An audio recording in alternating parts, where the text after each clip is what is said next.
Yeah, oh yeah. Oh, there she is.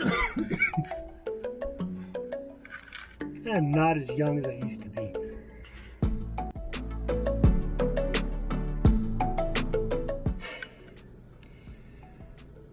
Well, something's broken because our slide doesn't work and our leveling jacks don't work right now.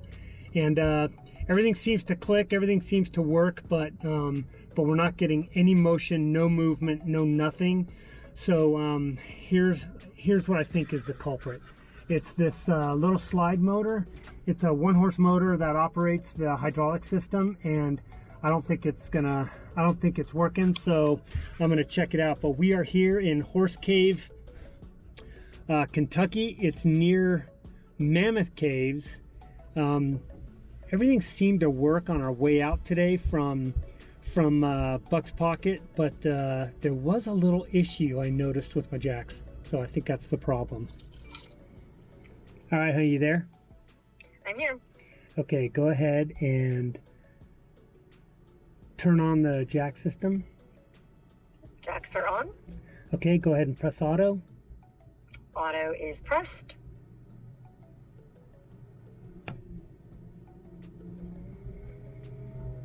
Yeah, I got voltage to the motor because I just heard the solenoid come on. So, I'm telling you, man, I think it's this motor. All right, I'm coming back inside. Okay. Oh. Man, this thing's only 10 months old. What's up, Lippert?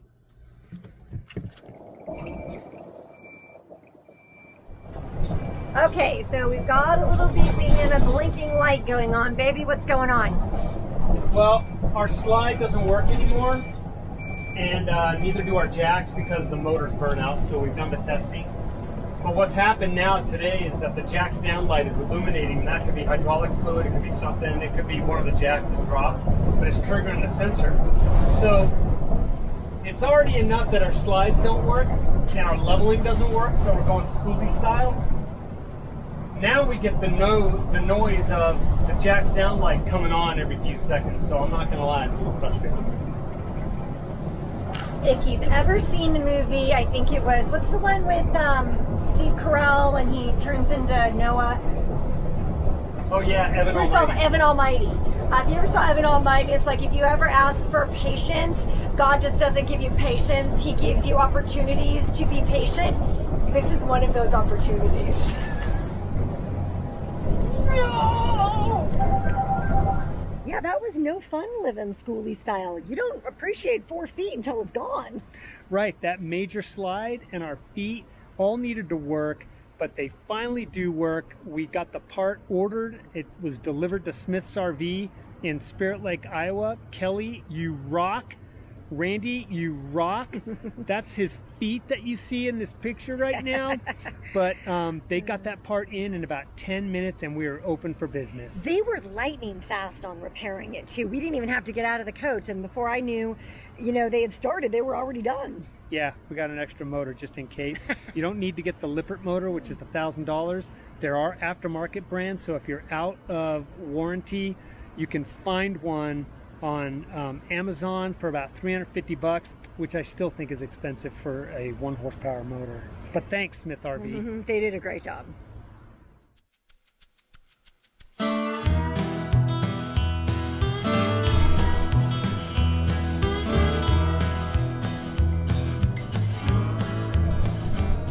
Phil and I are driving down the road. He sees a tire bouncing in the back of just down the road. And we pull over, it's our tire from our trailer. So absolutely insane. The lug nuts completely broke off of the tire. Yeah, not pretty. We saw this thing bouncing down the road, almost overtook us, and we were like, what's going on, man? No bueno. So Char's gonna drive, but take a look. Not good. So let's get this thing back up, see what happens. We can make it, I think, hon. We may have to take it. I'll be behind you, so I'll be able to know if something else goes wrong. Yeah. We so if you want to ask what we do between projects, we break crap. So and then we have to spend the rest of our time fixing the crap we broke. Yeah, I think we can do it. So you watch it, okay, honey? All right. Let's get back on the road.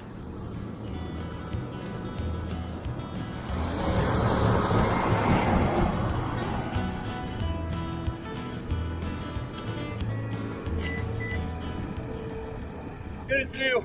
Not good as new. Let's see how I roll down the road, okay, baby? Okay, let me get my purse and let's get walkie-talkies. Okay, there goes Shar back to the car. She's going to kind of watch me. If we can make it to Spirit Lake with an unloaded trailer on one axle, we'll do that so we can get that thing replaced while we're there. Otherwise, we're going to have to, we'll have to leave it somewhere and call for, we do have roadside assistance, so we will try to work on that. Crazy day. All right, so how does it look? Obviously it's the back left tire that is missing, so the trailer is hanging a little lower to the left at the very back, but other than that it looks level and it looks like everything else is fine. It's not going all over the road or anything. It's not bouncing or anything? Nope. It looks like it's riding fine, just lower to the left. Okay. All right, then I say we just keep going. I mean, I don't know how many miles we have. Do you know how many miles we have left? No, it's in my phone, but I can't look at that right now because I'm Well, on the phone with you. Yeah, I mean, what time is it right now? It's, we have an hour. We have an hour, so it's about 60 miles. So I say we'll just take it nice and easy, nice and slow and go, and then we'll sort it out. Okay. All right, love you. Love you, bye. And Domino has to give us kisses so he knows that you're in the video too. That was crazy. That was a nuts day. Talk about nerve-wracking. Nielson's repair shop saved the day. They did an amazing job, had everything we need, and took care of it really quick. Yeah, Nielsen's Auto Repair, Spirit Lake, Iowa. Thanks, Drew, for the hard work. 4-day turnaround, new wheel, all new lug nuts, lugs and nuts. You got it all set up. It was a lot more complicated than you would think, but they took care of it in great style, which brings me to a couple of tips on, operating a trailer. Definitely check your lugs. We don't know what the heck happened here. They could have been loosened on purpose. It could have been something that happened by accident, but probably something to add to the checklist is checking the lug nuts on the trailer to make sure they're all as tight as they should be before taking off. You would think it was obvious, but I'm not sure that we ever saw. We did our walk-arounds, but we never actually checked to see whether our lug nuts were tightened. Do you do that for your car? No, never do. So we're not sure how they all backed off, but 5 lugs sheared completely off when that wheel left the house. Yeah, the wheel left the station. Also, make sure you grease your bearings. Check, every few thousand miles, there's some recommended settings out there or recommended standards out there on how often you should grease your hubs. But these things just spin and spin and spin, and if they don't have any grease, they're going to get hot and you're going to have a catastrophic failure as well. So make sure you check that. And then we also have our tire pressure monitoring system. Yeah, I love that thing, except for when it starts alerting every time we have a low tire, but that's actually a good thing, right? It is a good thing. It lets us know that something could be wrong. So yeah, although the odd thing is that the tire pressure was fine. It wasn't attached anymore. But yeah, the thing was working the entire time. I had to go walking back a quarter mile. I do have a repeater on the back of my coach, and maybe it stayed connected, but that sucker never stopped reporting the pressure of that tire. So the tire did have pressure. The tire just wasn't connected. So we're not sure what happened, but something definitely was up. We'll try to figure out. I don't think we're ever going to figure out, but something was up. The wheels loosen. Check your trailer. Our Subaru's on the back. That is our baby. Man, it is not worth risking losing our Subi because of some stupid. So make sure you kind of check everything having to do with the trailer. Absolutely.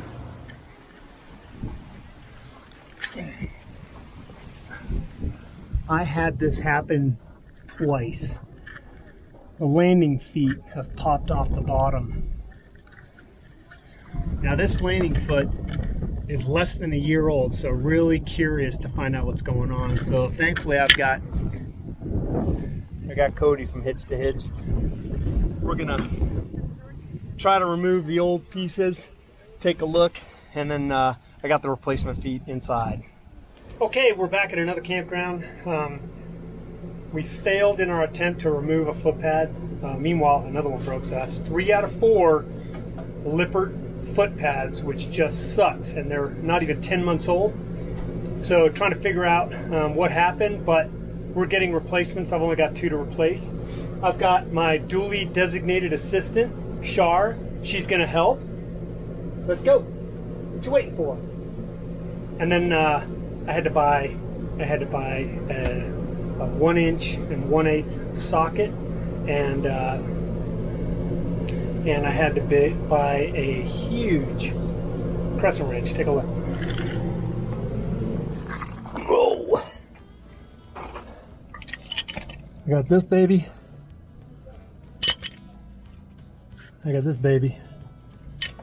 And I had to remove the bolts there. And from what I can see, based on the installation instructions by Lippert, these weren't exactly put on correctly.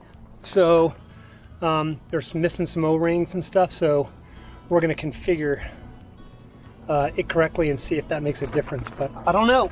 I'm not trusting. We will see. The washer, O-ring.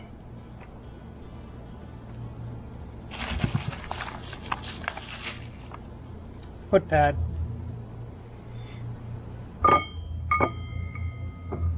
And then another O-ring.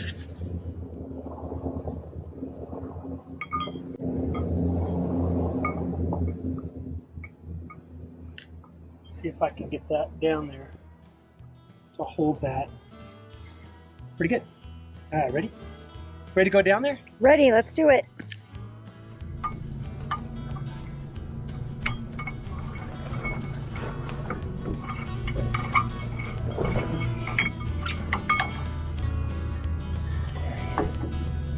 Oh, watch your head. Now, see the hydraulic ram right there? There is a notch. I see it. Okay. And that notch is gonna fit that wrench. Is that crescent wrench? Can you get it in there? With it counterclockwise? There you go. There you go.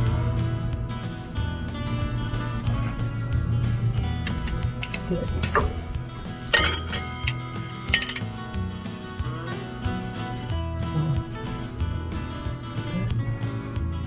Got it. We got it. Yay. Do you feel like you're gonna walk? No. Well, you're gonna go through. You're gonna go on. You're gonna take that one off. Oh.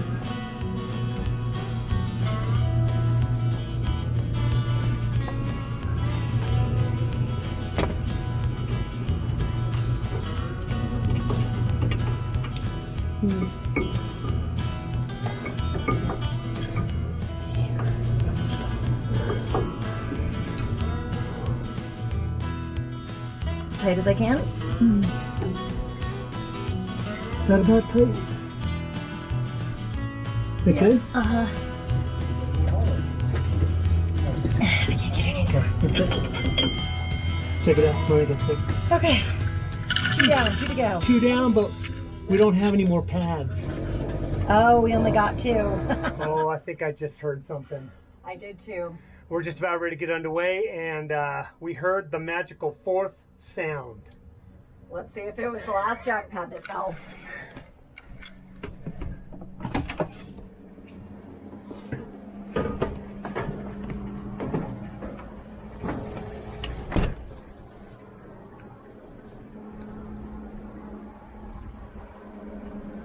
And there it is. Freaking pads, man. Yeah, that was a weird one. Definitely a weird one. It happened pretty close to the jack motor failing, but I don't know how one could have anything to do with the other. No, it's hydraulics. And when I looked at I do remember before they failed that the jack feet were kind of floating. They were spinning pretty easily. Yep. And then when we took off the jack feet, we noticed that there weren't any O-rings. And the O-rings are meant to kind of cushion metal on metal contact, so that when you're exerting a lot of pressure on these things, you know, it's a function. So I think each one of those jack feet had a hole punched in it almost exactly the same diameter. I think over the last 10 months, they just wore through, and we're going to have to see how well these jack feet do when we replace the other two when they show up here in a couple of days. We've definitely had a few adventures underneath the coach. Yeah, and I think having a backup set of jack feet, particularly these ones, is a good idea. If you've had your jack feet replaced, older coaches have a whole different hydraulic system. Maybe that's a part of it. Just make sure you have extra feet so you're not sitting there running around with blocks of wood. Oh, also keep some blocks of wood available, because that's what's holding up the coach right now. Is there enough room in the coach to carry all these backup items? We're going to have to get rid of something like chairs. I think we're going to have to do some spring cleaning. Yeah. We're doing a video on things that we break between projects and what has apparently broken. The AC. Luckily, it's not a scorching hot day. But it was blowing out scorching hot air. So we're going to let it rest for a while. Maybe we can get that compressor going. But this is the older of the two, and we're just about ready to go dry camping at Custer State Park. So I hope we can get this thing fixed. Yeah, I don't know what's going on with this thing. The settings are correct.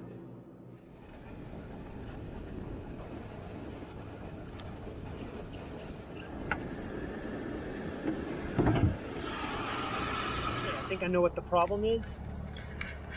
This sucker. This right here allows the switching between where the cold refrigerant goes and where the hot goes. Right here, it's stuck on sending the cold refrigerant to the outside stack and pushing the warm refrigerant over here to the box, which sends the air down into the coach. So basically, when this thing is not working, it's not switching. The only thing you're ever going to get is hot air into the coach. It's a heat pump. So how heat pumps work is that they still generate refrigerant, they still exhaust heat, but they change directions to exhaust heat into the coach or into the atmosphere. Pain in the butt, but we're going to have to buy new AC, I think. It happens. In a coach, things go wrong, and you fix them. Yep. So at the end of the day, point is, things are going to break. And you got to be prepared for that and have a budget. So we allocate $7,200 a year, $600 per month to fix stuff that breaks, and I'm not sure we're going to make it. Sometimes things, you go a few months and nothing happens, and then a whole bunch of things happen all at once, so you just never know. Yeah, totally. We were so good at Buck's Pocket. We were so good at Joe Wheeler. We didn't move anywhere. Travel days. That Travel first days. day when you leave, if you've been sitting for a while, expect something to break. So we've got some hefty repairs that we are going through or going to have. And you just have to kind of be prepared for it. Don't buy an RV unless you've got a maintenance budget, even after warranty, right? You have to have a budget, because Murphy's Law is, right? As soon as the warranty's up is when something's going to break. And it'll break from the moment your warranty's expired for the rest of the life of the coach. We love this thing.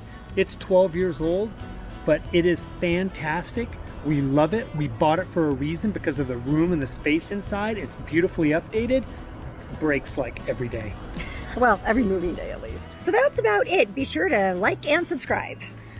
Yeah, this was a different video for us because I know that we do some kind of videos, but mostly it's been project stuff. So stay tuned for more while we have some space. And speaking of projects, we're going to be posting tomorrow our site survey of Custer State Park, where we're going to be painting their bison corrals. Yeah, we got Custer State Park coming up. We got Palisades State Park coming up. That's in eastern South Dakota. And we have Indiana, where we're going to be building an observation deck and bridge. at Versailles State Park. We still have some spots available. I think we'll double check at the time of this recording, but things are filling up fast, and we'll keep you guys all clued in on our Facebook page. Well, that's all for now, folks. Thanks so much for tuning in, and we'll see you tomorrow.